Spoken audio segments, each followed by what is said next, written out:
Le film commence au Japon, où le chef de la Yakuza, Oyabun, est furieux parce que ses hommes ont échoué dans une mission. Il leur accorde une seconde chance avec une mission aux États-Unis, mais seulement après qu'il se soit coupé un doigt en guise de punition. Joe est le premier à le faire, suivi de Tom. Mais lorsque le dernier homme hésite, Oyabun le tue. 3 semaines plus tard, dans le Minnesota tranquille, le shérif par intérim Ulysse se réveille dans sa chambre de motel et laisse un nouveau message sur le répondeur de sa femme, Penny, même si elle ne répond jamais. Dehors, son adjoint, Mike, l'attend pour l'accompagner faire le tour de la ville. Ulysse remplace temporairement le shérif chaque fois qu'une ville en est dépourvue, et sa règle est simple, laisser chaque ville exactement telle qu'il l'a trouvée. Mais anormal, il sent déjà que quelque chose ne va pas. Ulysse remarque que la ville semble étrangement bien financée et demande comment un endroit aussi petit a pu réunir 16,8 millions de dollars pour sa nouvelle mairie. Au poste de police, un homme se dispute avec la réceptionniste Sally parce qu'un voisin a garé une dépanneuse à sa place. Ulysse intervient calmement et se présente comme le shérif. Sally explique qu'il remplace le shérif Gunderson, décédé la semaine précédente. L'adjoint Blaine arrive avec des beignets et demande en plaisantant à Ulysse si le badge lui va bien, comme s'il ne faisait que le garder au chaud pour lui. Plus tard, Ulysse examine les documents de Gunderson et constate que sa mort a été enregistrée comme un infarctus. Il trouve également une arme sur laquelle sont gravés les mots de papa. Après avoir retiré la balle, il la place parmi les pièces à conviction. Peu après, Sally le retrouve à l'armurerie où il est surpris par les armes sophistiquées de la ville et même par le C4. Sally explique que Gunderson a sollicité toutes les subventions antiterroristes possibles après le 11 septembre. Dans les jours qui suivent, Ulysse aborde les problèmes de la petite ville avec son calme habituel. Il rend visite à Ernie, qui l'accueille chaleureusement et remarque les pistolets qui décorent les murs. Ernie explique qu'ils appartiennent à son grand-père et insiste pour qu'Ulysse goûte le gâteau avant de quitter la ville. À la télévision, un journaliste annonce qu'une violente tempête hivernale se dirige vers le Minnesota. Plus tard, lors de la cérémonie en mémoire de Gunderson, le maire Kipney prononce un discours sur le shérif défunt. Ulysse s'entretient ensuite avec Walter, qui lui raconte que Gunderson aimait pêcher et boire et qu'il est mort, une canne à pêche à la main, dans un fossé. Le maire Kipney l'interrompt et lui demande avec désinvolture s'il aime la ville. Il lui propose le poste de shérif à durée indéterminée, mais Ulysse répond qu'il va y réfléchir. Ulysse aperçoit une jeune femme qui se dispute avec Blaine dehors.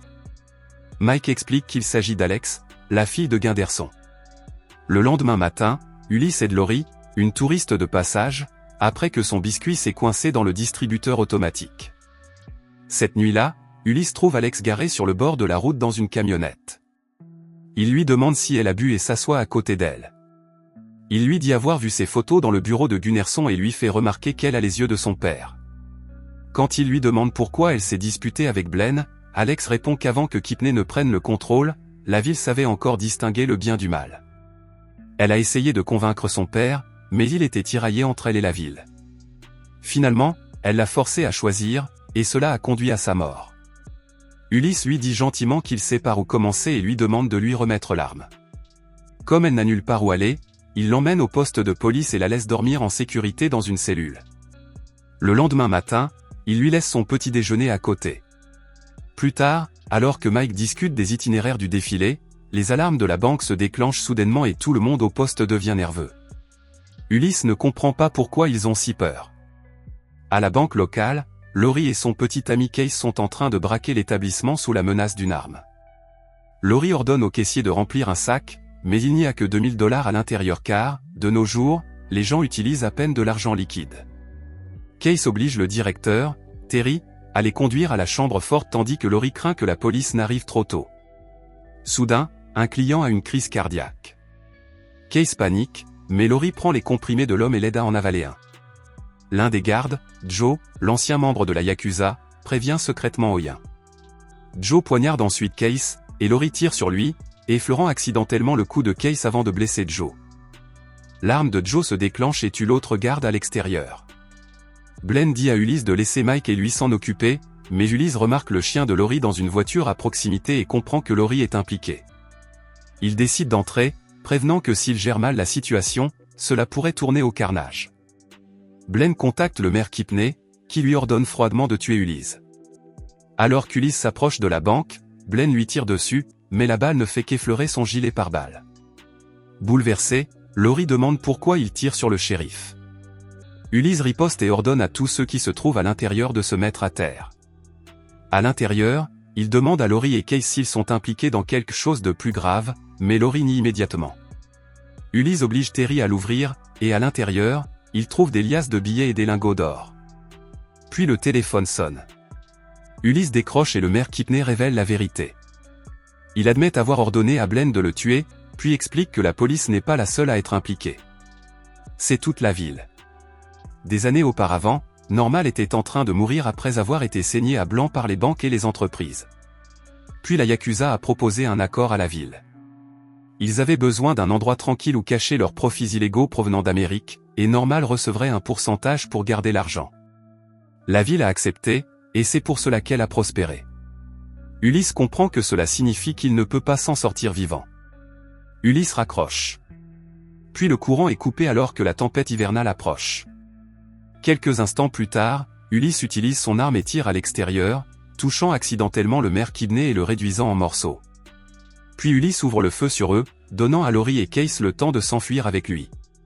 Lorsque Joe ne parvient pas à joindre Oyabun à cause de la coupure de courant, le chef de la Yakuza ordonne que son jet soit préparé.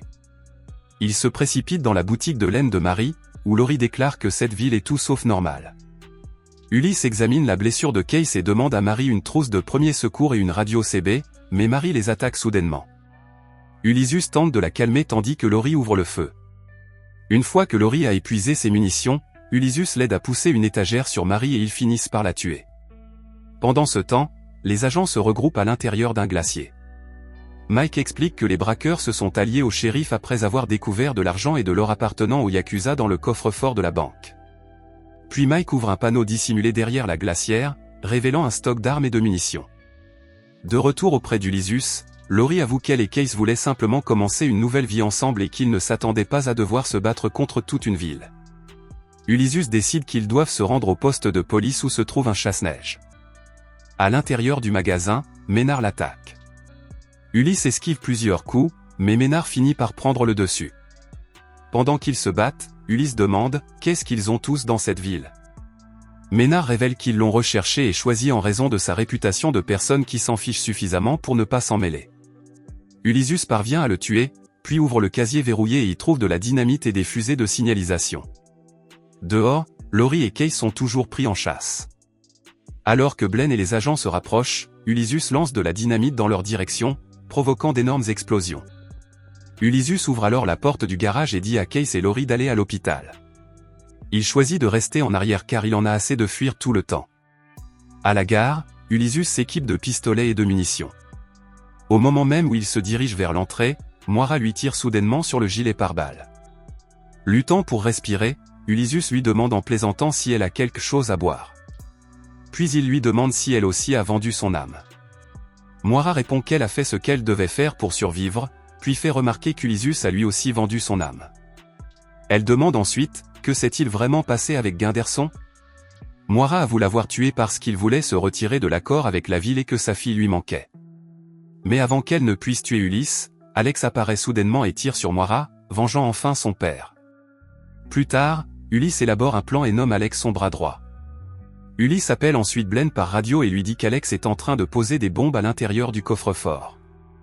Il l'avertit que s'il lui arrive quelque chose, la banque explosera et que la Yakuza s'en prendra à toute la ville pour avoir perdu son argent.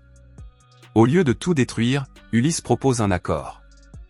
La ville nettoiera le désordre, fera passer tout l'incident pour un accident et empêchera la Yakuza de découvrir ce qui s'est réellement passé. Quoi qu'il en soit, Joe et les autres acceptent à contre-cœur. Les habitants du village commencent à nettoyer les restes des corps et les taches de sang, essayant de faire passer pour normal ce qui ne l'est pas. Les Yakuza arrivent bientôt.